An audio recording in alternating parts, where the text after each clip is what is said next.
Hey there, this is Jonathan. Welcome to my review of The Thursday Murder Club by Richard Osman. If the quality of a novel can be weighed by the strength of its sales and the breadth of its plaudits, then The Thursday Murder Club must be just about one of the best ever written. Thanks Hilary Mantel, Sebastian Faulks, James Elroy and Ian Rankin, but you can all pack it in now, because Richard Osman from the telly has rocked up to show you chumps how to write a decent book with his very first effort. Released in September 2020, according to its Wikipedia page, it sold 45,000 copies in its first week. Given that the hardback was priced at $18.99 in the UK, even with hefty discounting, it probably hit £1 million worth of turnover in the first fortnight. And the sales didn't falter there, as it was top of the bestseller list that same Christmas.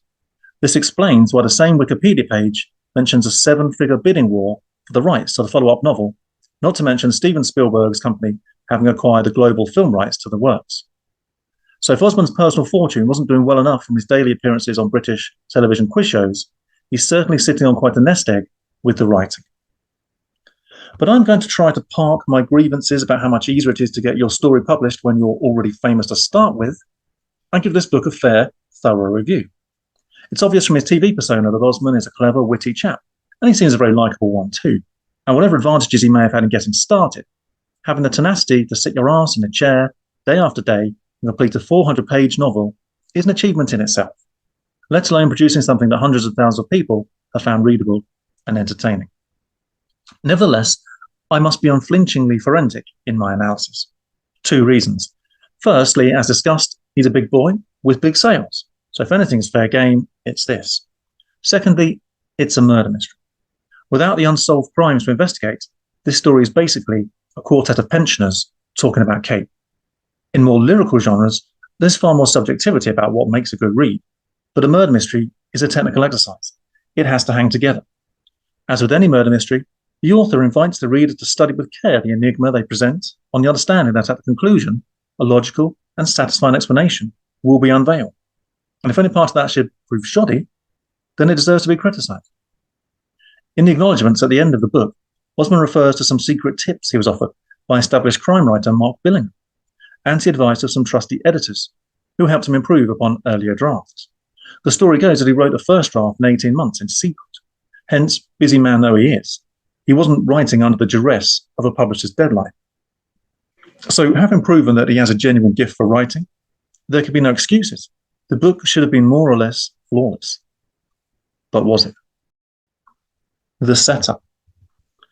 The tale is set in Cooper's Chase, a luxuriant retirement complex in a secluded part of Kent, southern England, whose residents include 4 with a love for sleuthing.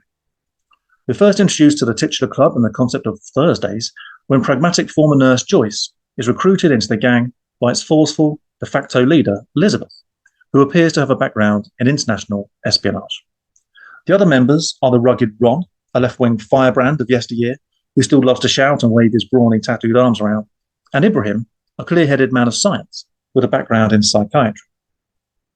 Initially, the team is studying a cold case in which they seemingly have no personal connection, the victim being a young wife who died decades before of stab wounds, despite her husband having been close at hand to raise the alarm. But in the present, slimy developer Ian Bentham is attempting to bulldoze through plans to build a raft of further retirement homes on an adjacent area of the existing site, currently occupied by an old convent and burial ground, with the potential to earn him colossal sums of money. Things soon intensify when a villainous associate of Bentham connected to the first phase of Cooper's Chase, Tony Curran, is found bludgeoned to death in his home, not least because left next to his body is a photo of some of Curran's old gang members, who include Ron's celebrated boxer son, Jason. Not long after, when Ron and co attempt to prevent the literal bulldozers from breaking ground at Cooper's Chase, a melee occurs, and in its midst, Bentham himself drops down dead. Hence, the resourceful sleuths soon find themselves investigating 2 separate murders on their own doorstep, suspicious that one of their own foursome might have been involved in the second killing. The story also follows the investigative efforts of DCI Chris Hudson and Constable Donna De Freitas, a sympathetic, odd couple who come to collaborate with the Thursday Murder Club, whilst each team attempts to keep some leads for themselves. The main characters. The main character is Joyce. Not only does she act as our initial guide into the weird world of octogenarian sleuthing, she tends to be the voice of reason. For example, when Donna first asked Elizabeth, Ron and Ibrahim how they became friends, they're confused at the concept of actually being friends, and it falls to Joyce, the newcomer, to tell her not to be so silly. Of course, they're friends. In addition, numerous chapters are written in the form of Joyce's contemporaneous diary entries, so we see inside her head more than most characters. Elizabeth is a great foil to Joyce, being relentlessly resourceful as well as wonderfully devious and mysterious. Ron is a big, brash character who adds some comic value, but it's also revealed to have a softer side. Meanwhile, Ibrahim, as a foil to Ron, is the analytical one, who isn't afraid to question the other's methods. Donna and Chris feature enough to also qualify as main characters, but more on them later. The premise. I'll come on to the writing style and the secondary characters in a bit, but let me just give a quick assessment of the main premise and setup. In other words, the Thursday Murder Club at Cooper's Chase, the satellite investigation team at the local police station, and the two surprise killings happening almost under their respective noses. Basically, I think it's a great setup. Cooper's Chase and its four main protagonists provide a fantastic platform on which to build a murder mystery, while the picturesque, secluded site, which is skillfully described, offers an evocative backdrop to the crime scene. To my mind, the book's greatest strength is the Fab Four. Had they been less well drawn and less engaging, it might have been a much less entertaining read, but I found them vivid and distinctive and believable despite their many quirks. Ibrahim is the sort of person who's baffled by the idea of someone else not being interested in how an algorithm works. Ron is the sort to threaten to thump someone and worry later if his arthritis will actually allow him to follow it through. Elizabeth is the sort of person to lead an OAP expedition to the seaside in the morning and still have the energy to bribe a police officer before nightfall. And Joyce, ostensibly she's the normal, valued for the medical insight gained in her years as a nurse when it comes to matters of pathology. But she is also revealed, as the yarn progresses, to be a skillful intermediary, a free spirit in the pursuit of dishy older men, a quick thinker, and a trusted partner when improvising a cover story. One might say these are qualities she's always had, in her own unassuming fashion, but to be generous, one might call this character development. If Osman ever considered ramping up the pathos of their first outing by killing one of them off, I'm sure his agent would have been the first to beg him to reconsider. And sure enough, further instalments have since followed and been equally well received and commercially successful. We see that Joyce's great value to the team is how easily she's underestimated, while standing quietly in a corner, taking everything in. Being the ultimate anti-authority figure, Ron's great value to Elizabeth, we see, is his skepticism, his refusal to believe almost anything anyone tells him. If the reader doesn't grasp either of those 2 points merely from being shown them, then fear not, because Osman explains them both explicitly. Overall, the combination of daring investigative work and idle musings on the gentler aspects of modern life, say the sugar content of supermarket bakewell tarts, seems to be catnip to a vast army of readers, and I'm not going to criticise a format merely for being popular. So yes, in terms of setup and premise, it's very strong. The other main characters. As I mentioned earlier, the two detectives feature as much as some of the Fab Four, hence they are really 6 main characters. DCI Hudson is a refreshing rarity in detective fiction in being, well, fairly normal.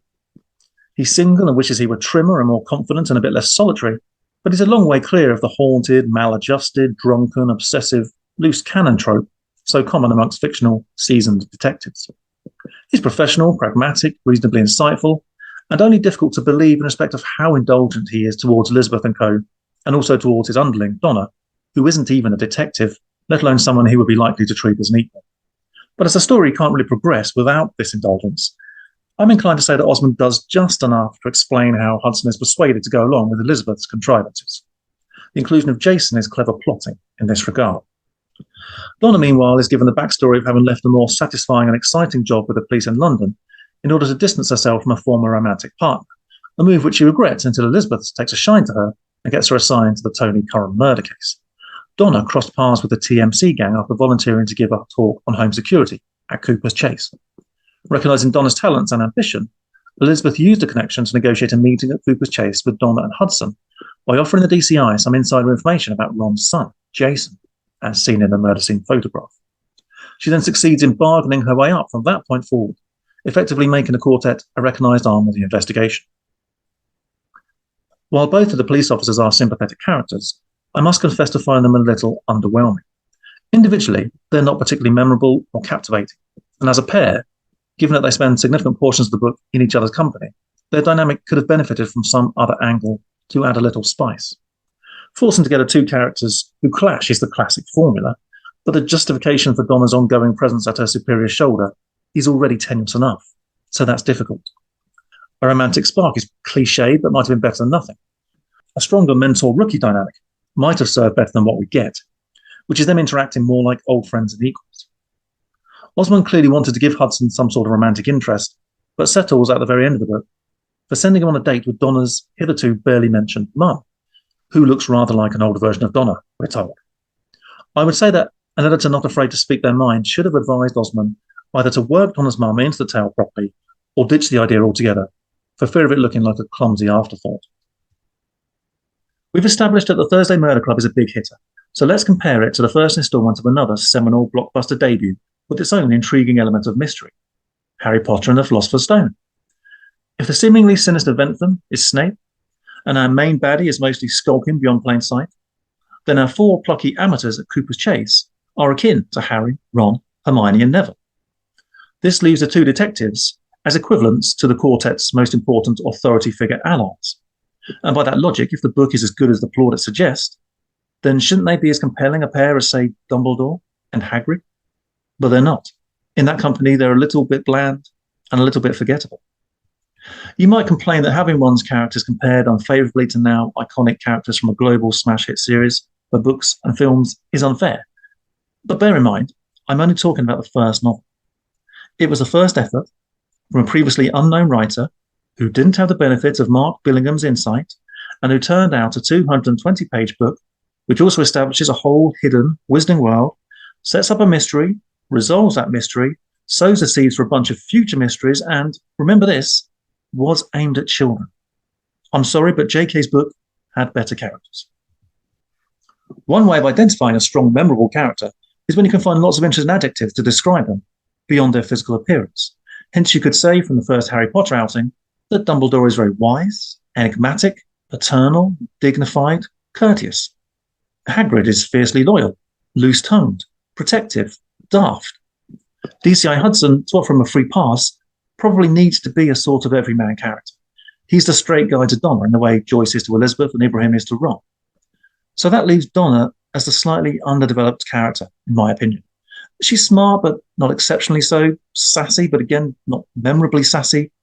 Most of her adjectives come with moderators. One problem is that Osman naturally wishes to assign to his favourite four the lion's share of the most impressive acts of deduction and intuition. Meaning that with only so much genuine mystery solving to go around, Chris and Donna are living off scraps. Being the smart young cookie, who hasn't yet been given a chance to prove herself, it would be most satisfying if it were Donna who ended up producing the major breakthroughs in the investigation, or else who contributed some act of physical courage to save the day. Or ideally both, like Clara Starling in The Science of the Lambs, but this doesn't happen. The second half of the story comes to focus mostly on the mystery as to why someone was desperate to stop the burial ground being dug up, precipitating the murder of the dastardly Ventham, which is a portion of the investigation the TMC keeps largely to itself. Meanwhile, the murder of Tony Curran is eventually explained to the reader by a very matter-of-fact confession culprit shares with a minor character. But as this is never disclosed to either the detectives or the TMC, Donna has no opportunity to demonstrate her powers of detection with that element either. Format and style. It's not a particularly long book, but it feels the right length for the amount of story it delivers. It is noticeable that Osman takes a very bite-sized approach to chapters, each being only a few pages long. I suspect this tactic might make a novel more accessible to those who have limitations in how challenging a book they're comfortable in tackling. Personally, I didn't find the short chapters intrusive to the flow of the story, so I don't have any criticism to offer. Aside from Joyce's diary entry chapters, others written in the third person from the point of view of a selection of other characters, including the detectives, Ian Ventham, and Elizabeth. There's at least one chapter where Osman seems to use this to wrong-foot the reader, as it's not immediately clear from whose eyes the description is being provided. Again, I found the book very readable, so have no quibbles with the style. Humour. Osman, as I say, is known for his wit, so it's not surprising that the story contains a good sprinkling of funny moments and phrases. You might say there could have been more, and that there's an over-reliance on gags that are based on juxtaposing the group's daring exploits with the gentler interests of old-age life. Cake jokes, we might call them. But overall, I have little to criticise. I'm sure its laugh count is well above average for a murder mystery. The secondary characters. The secondary characters fall into two main categories, the fellow residents and the rogues. The most important of the fellow residents is unexpectedly one who never speaks. Attached to the main complex is a nursing home, and here resides Penny, an old friend of Elizabeth and co, who sadly is no longer able to interact with the others. Caring for her is her loyal husband John, a quiet, stoical type. In her working life, we discover Penny was a stubborn detective in the take no prisoners mold. It was her loss of faculties that prompted Elizabeth to recruit Joyce as her replacement. And it was her old files, from where the cold case of the stabbed wife derived. Hence, Penny is another part of what makes the setup to the tale so well crafted. It is amongst the other minor characters that the explanation for the murder of Ian Bentham is found, so we may as well get into that now. It transpires that Bentham was killed by someone residing at Cooper's Chase, desperate to keep secret the fact that the burial ground housed one more far recent corpse than those pertaining to the old convent. The unexpected skeleton was unearthed by Bogdan, whilst continuing to follow the most recent orders Bentham had issued. Seeming somewhat directionless after Bentham's death, Bogdan falls within Elizabeth's orbit, and at her behest proffers up bones for her to send away for backstreet analysis, and later reinterrs them. Father Matthew was one suspect for killing Bentham, but we eventually learn that he merely wanted to preserve the sanctity of the resting place of his former sweetheart, a nun called Maggie, who killed herself after discovering she was pregnant with his child after an illicit romance blossomed between them all those many years ago.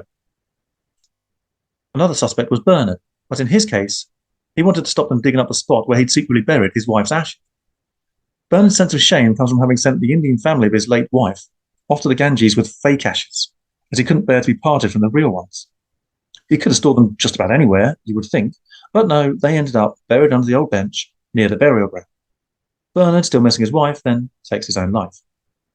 But step aside Matthew and Bernard, because the real killer of Ian Bentham was John, the husband of Penny, and yes, another strong silent type with, in my opinion, an equally flimsy motive to abruptly shift up from law-abiding nice guy to cold-blooded murderer. I do appreciate, however, that the background ties in nicely with the rest of the story. The additional corpse was put there by Penny, who took retribution upon the husband of the woman who died from her stab wounds, and who also took a swing at her when being arrested, and whom she failed to bring to justice within the law. She confessed this to John, we are told, but only at some point after her dementia was already upon her.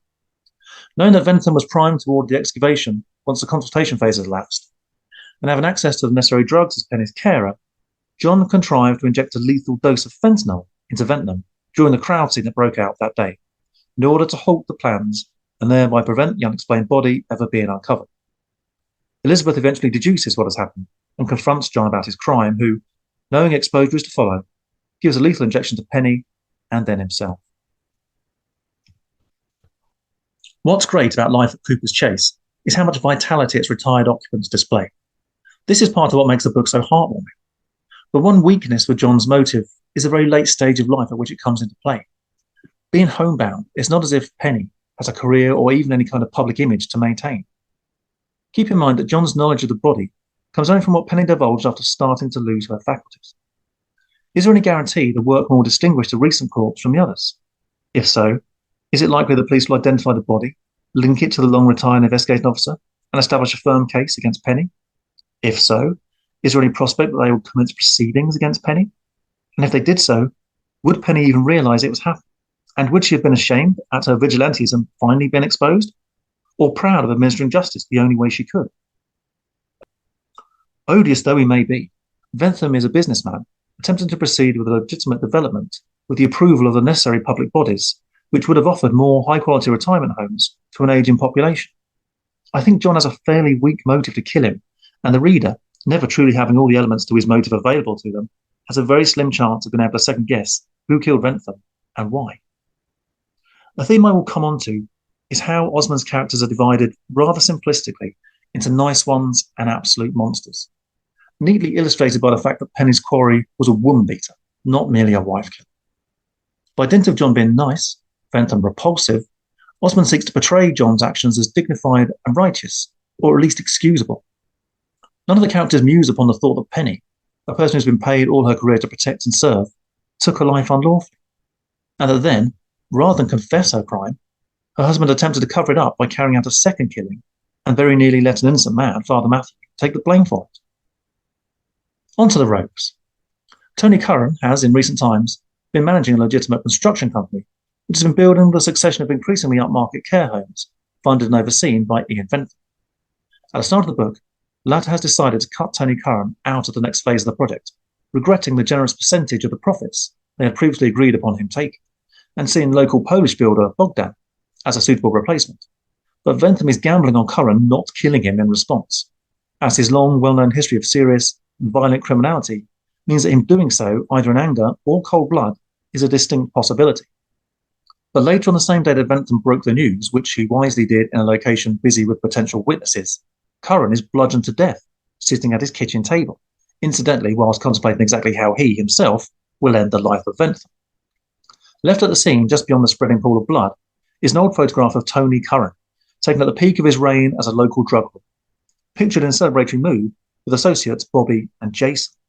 The latter, who is Ron's son, remember, is able to recall that the man who took the snap is Gianni, a fellow rogue of Cypriot heritage, who vanished from the scene shortly after the events of that pivotal evening. Jason had been a celebrated boxer and more recently a low-ranking celebrity. Back then had been a local heavy, and had used the drugs trade as a way of investing his fight winnings for reasons which are not really explained. The inclusion of Jason in the tale, which I applaud as clever plotting, allows the Fab Four and the detectives to swiftly become aware of all the pertinent backstory. On the night in question, a fellow associate telephoned Tony Curran, sworn that a lone drug dealer from out of town was on their patch. The outsider was fatally advised to try his luck at the Black Bridge, where Tony Curran routinely held court. When Curran saw the rival, he shot him dead himself inside the pub. He and Gianni then arranged for a man called Casimir, for an accommodating local cab firm, to drive the body to a remote spot and bury it, only to have Casimir killed into the bargain to tie up the loose end. The photograph showed the gang in celebration, but the extremity of the violence was actually the catalyst that prompted both Jason and Bobby to get out of Dodge. Gianni disappeared around the same time, and been rumoured to have departed with a large sum of Tony Curran's money, and unsurprisingly, not been seen since. Back to Ian Ventham. Ventham is the most memorable, vividly drawn character in the book. Within a single masterfully written POV chapter, we see that he's greedy, untrustworthy, shrewd, daring, far-sighted, casually misogynistic, and that he parks his executive SUV in the supermarket disabled spaces because they always seem to be closest to the door. In short, he's an arsehole. Osman does three things I really admire. He presents the reader with a fantastic character within just a handful of pages. He sets him up as a potential culprit for the slaying of Tony Curran, then he kills him off in a shockingly abrupt fashion whilst leaving his guilt still hanging in the balance. The downside, of course, is that the characters who survive him are less interesting, and that Ventham, had the story been different, could have been a great antagonist to go up against Elizabeth and Ibrahim in a battle of wits. My previous comparison with Severus Snape from Harry Potter was not made at random. For we must ask, like Snape, is Ventham all bad? Is he a killer? If you think about it, to be super generous, he's never hurt anyone. He's a visionary behind a retirement village that provides excellent quality of life to many older people. And he successfully rehabilitated a vicious, hardened criminal by putting him to good use in a career in construction. My criticism of Osman is that he doesn't want you to think about it. He wants you to think of the good guys as good and Ventham as a monster, so that life is as comfortingly simple for his readers as a slice of sponge cake, and no one need be disturbed by the fact that Ventham was the victim of a premeditated murder. Was he, for example, survived by grieving family members? We don't really know. The reader knows Ventham was a massive butthole because the reader was shown inside his head, but how could John have known he was so deserving of death? Being satisfied that the charismatic Jason is not the one to have brutally killed Tony Curran, Elizabeth cleverly succeeds in tracking down Bobby. After a long career smuggling drugs and international shipments of flowers was interrupted, he opened a florist shop and is now a well-liked but still muscular, law-abiding local trader with appreciation of good food and good coffee. In short, he's another lovable rogue. He isn't suspected by the gang of killing Tony Curran, and he doesn't know what became of Gianni.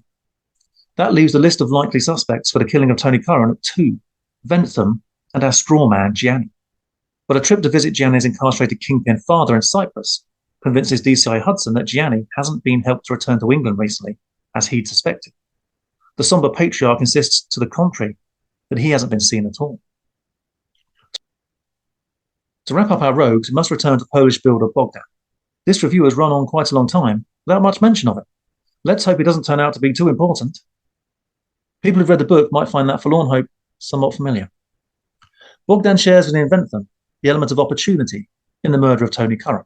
It was Bogdan and his chums who installed the alarm at Curran's home, seemingly alongside undertaking a variety of similar jobs at Ventham's behest, such as rig tiling his pool. So it could have been installed wrongly to allow either man, or both, to gain entry and wait for Curran to return before attacking him from behind. A motive for murdering Curran might have been the lucrative job of replacing him as Bentham's main contractor, but instead, the reader had already been shown Bentham offering the role to Bogdan, who had accepted, before going through with the act of telling Curran he was fired. In the same meeting with Bogdan, Bentham hands over to the builder a large sum of cash, a delayed payment for the tiling work. So a fly on the wall might see an added angle to believing Bentham ordered the hit and Bogdan carried it out. However, the meeting is seen from Bentham's POV, and his internal monologue gives no such indication that he plans to have Curran killed. So the book offers neither a clue nor a red herring as to who wanted him dead and who did it, but rather just a slightly unhelpful near miss. Skipping to the end, the person who killed Tony Curran and left the photo by his body, one can only assume as an act of misdirection, was Bogdan. The dodgy alarm he'd fitted enabled him to gain access to the Curran residence. This is all revealed by Bogdan himself to Elizabeth's husband Stephen, yes, the strong silent type, over a game of chess, which the older man's failing memory still allows him to play, but not as well as Bogdan.